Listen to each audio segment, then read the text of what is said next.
Halo, assalamualaikum warahmatullahi wabarakatuh. Balik lagi bersama saya Eya Novia Safitri. Saya merupakan mahasiswa dari Universitas Teknologi Digital dengan NPM 1022131. Saya dari kelas K621 AKNR. Dalam video kali ini saya akan membahas buku besar. Yang kedua saya akan membahas tentang buku besar pembantu. Yang ketiga, saya akan membahas tentang perbedaan buku besar dan buku besar pembantu. Dan yang terakhir, saya akan membahas tentang rekening kontrol. Buku besar akuntansi yaitu catatan akun yang bisa digunakan dalam menyimpan pemasukan, pembukuan dalam transaksi neraca atau laporan laba rugi dalam akuntansi. Jurnal buku besar bisa mencakup uang tunai, piutang, investasi, inventaris biaya yang harus ditawarkan, simpanan pelanggan, dan juga hutang dagang. Buku besar ini biasanya mengelola semua jenis transaksi laba rugi dan juga neraca. Pada buku besar ini, neraca mencakup aset seperti kas dan juga piutang. Sedangkan kalau laporan laba rugi itu biasanya mencakup pendapatan dan juga biaya.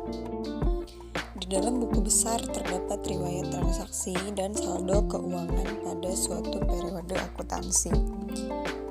Pada periode akhir, buku besar tersebut biasanya berguna untuk sumber data dalam membuat laporan keuangan sebuah perusahaan. Jadi, proses pembuatan buku besar itu merupakan suatu kegiatan yang penting dalam proses akuntansi.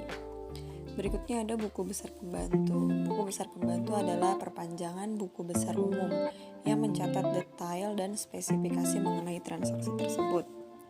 Nah, kalau yang ini biasanya tuh lebih spesifikasi daripada buku besar umum yang tadi. Misalnya nih, kalau kita punya perusahaan, terus perusahaannya itu berutang pada suatu tempat, buku pembantu ini biasanya tuh mempunyai catatan yang sangat lengkap, mulai dari perusahaan tempat kita berutang itu di mana dan kapan kita harus melunasi hutang tersebut.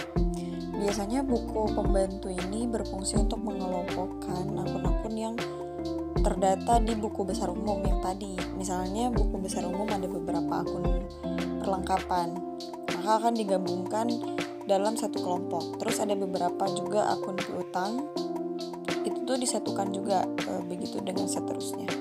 Nah, jadi dengan kayak gitu tuh kita jadi mempunyai data yang mendetail tapi ringkas mengenai transaksi dan saldo dari akun-akun pada buku besar yang tadi ya guys.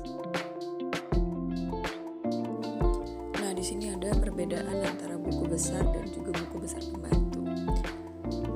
Biasanya buku besar berfungsi sebagai pengumpulan data transaksi pada satu periode. Selain itu, sebagai alat untuk mengelompokkan transaksi-transaksi yang terdapat pada jurnal umum dan juga mempersiapkan laporan keuangan. Sedangkan buku besar pembantu itu biasanya berfungsi untuk mencatat secara rinci agar memudahkan proses penyusunan laporan keuangan. Ada juga sebagai pembanding dalam ketelitian pencatatan buku besar umum. Adapun mempermudah pencarian informasi. Berikutnya ada rekening kontrol. Rekening yang dapat digunakan untuk mengawasi saldo-saldo dalam buku pembantu.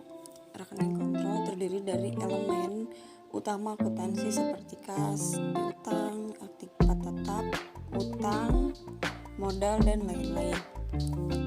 Rekening kontrol biasanya digunakan untuk mencatat biaya persediaan bahan baku, persediaan bahan penolong, barang dalam proses, biaya overhead pabrik sesungguhnya, biaya administrasi dan umum, biaya pemasaran, dan juga persediaan produk jadi.